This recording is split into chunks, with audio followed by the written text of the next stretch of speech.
ప్రభువైన యేసుక్రీస్తు నామములో మీ అందరికీ నా వందనాలు తెలియజేసుకుంటున్నానండి. మీరు అలసిపోయారా? జీవిత భారాల వల్ల మనశ్శాంతిని కోల్పోయారా? కొన్నిసార్లు జీవితంలో ఎదురయ్యే సమస్యలు మన బలాన్ని తగ్గిస్తాయి. కుటుంబ బాధ్యతలు, ఆరోగ్య సమస్యలు, ఆర్థిక ఒత్తిడిలు, భవిష్యత్తు గురించిన ఆందోళనలు మన హృదయాలను భారంగా మారుస్తాయి. ప్రార్థించినా, ఎదురు చూసినా కొన్నిసార్లు మనం బలహీనంగా అనిపించుకోవచ్చు. నాకు బలం ఎక్కడ నుండి వస్తుంది?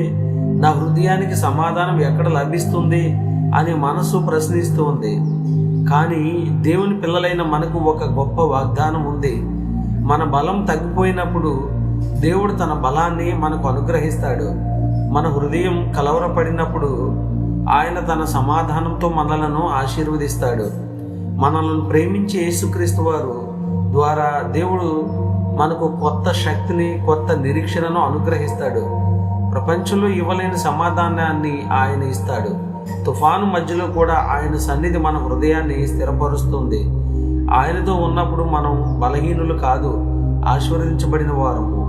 కీర్తనల గ్రంథం 29వ అధ్యాయము 11వ వచనం ఇలా చెబుతుంది, యెహోవా తన జనులకు బలము అనుగ్రహించును, యెహోవా తన ప్రజలకు సమాధానం ఆశీర్వాదమును ఇచ్చునుగాక.